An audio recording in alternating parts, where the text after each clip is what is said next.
আসসালামু আলাইকুম বন্ধুরা, এটা হচ্ছে আমার হাতে একটা বীজতলা, ছোট্ট একটা বীজতলা ট্রেতে আমরা বীজতলা করেছি।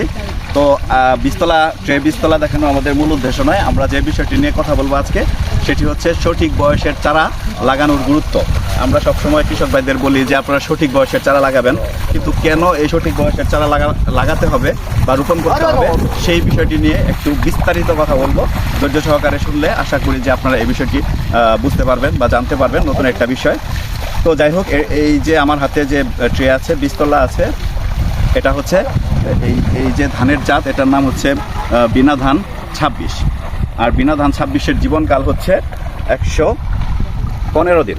তো যাই হোক, যেহেতু 115 দিন হচ্ছে এই ধানের জীবনকাল, কাজেই এই যে আমরা বীজতলায় 20 দিন রেখে দিলাম, তাহলে হচ্ছে 115 দিন থেকে যদি আমরা 20 দিন বিয়োগ করি তাহলে থাকে হচ্ছে 95 দিন। এই 95 দিন এই গাছগুলো এই মূল জমিতে অর্থাৎ মাঠে আমরা রোপণ করব, ট্রান্সপ্লান্ট করব।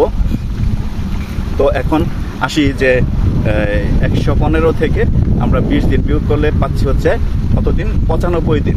এখন এই 95 দিনের মধ্যে শেষের দিকের, অর্থাৎ যখন এই গাছটা, এই চারাগুলো বড় হবে এবং প্রত্যেকটা গাছ থেকে বা চারা থেকে কুশি গজাবে এবং অনেকগুলো কুশি হবে, তো তারপর যখন গর্ভাবস্থায় আসবে, গর্ভাবস্থা থেকে পরবর্তী ধান পাকা পর্যন্ত প্রায় 160 দিন সময় লাগে। আর এটা হচ্ছে সকল জাতের জন্যই প্রযোজ্য। এটা হচ্ছে বিধান 26, এটার জন্য যেমন গর্ভাবস্থা থেকে ধান পাকা পর্যন্ত 60 দিন সময় লাগবে।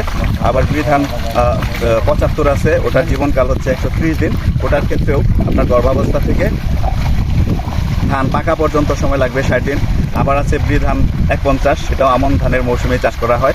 যে ওই পাশের যে জমিগুলো আছে ওগুলোতে ওরা হচ্ছে বিধান 51 লাগিয়েছে, কিন্তু ওই ধানের হচ্ছে জীবনকাল হচ্ছে 145 দিন। এখন আসেন, তাহলে ওই 145 দিন যে বিধান 52 জীবনকাল, তারও কিন্তু গর্ভাবস্থা থেকে ধান পাকা পর্যন্ত যে সময়টা সেটা হচ্ছে 60 দিন।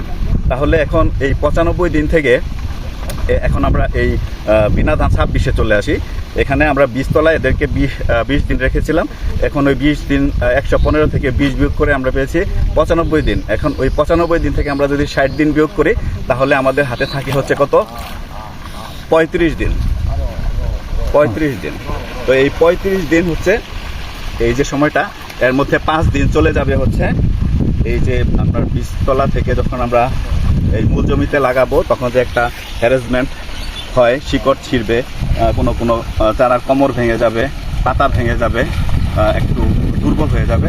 এই অবস্থায় এই চারাগুলোকে এখানে এই মূল জমিতে এস্টাবলিশড হইতে তার অন্তত 5 থেকে 10 দিন সময় লাগবে। তাহলে আমরা 35 থেকে যদি আমরা 10 দিন বিয়োগ করি তাহলে হাতে থাকে কয়দিন?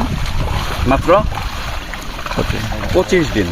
আচ্ছা, এই 25 দিন হচ্ছে এই ধান গাছের হচ্ছে ভেজিটেটিভ গ্রোথ, অর্থাৎ শারীরিক বৃদ্ধির সময়।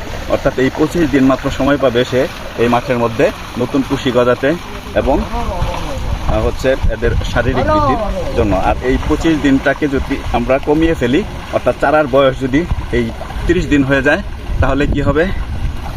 20 দিনের জায়গায় যদি 30 দিন হয়ে যায় তাহলে আরও 10 দিন কমে যাবে, অর্থাৎ 25 দিন থেকে 15 দিন কমে যাবে।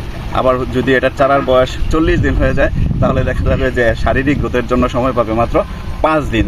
সেক্ষেত্রে কি হবে? গর্ভাবস্থাতেই হচ্ছে আমরা এই চারাগুলোকে লাগাবো, তখন আর ভেজিটেটিভ গ্রোথ হবে না, অর্থাৎ নতুন নতুন কুশি বের হবে না, হিল মোটা হবে না, এবং সেই ক্ষেত্রে হচ্ছে ধানের যে শীষ বের হবে সেটা হবে ছোট, আলটিমেটলি ফলন কমে যাবে। তো যাই হোক, এটাই হচ্ছে মূলত আমাদের সঠিক বয়সের চারা লাগানোর যে কথা আমরা বলে থাকি কৃষক ভাইদের, এটাই হচ্ছে তার মূল রহস্য। এবং এভাবে প্রত্যেকটা জাতের জন্য চারা লাগানোর একটা নির্দিষ্ট সময় আছে, বয়স আছে। সেই বয়সের চারা লাগালে পরে আমাদের ফলন অবশ্যই আমরা কাঙ্ক্ষিত পর্যায়ে নিয়ে যেতে পারবো। সবাইকে অনেক অনেক ধন্যবাদ আমাদের সাথে থাকার জন্য।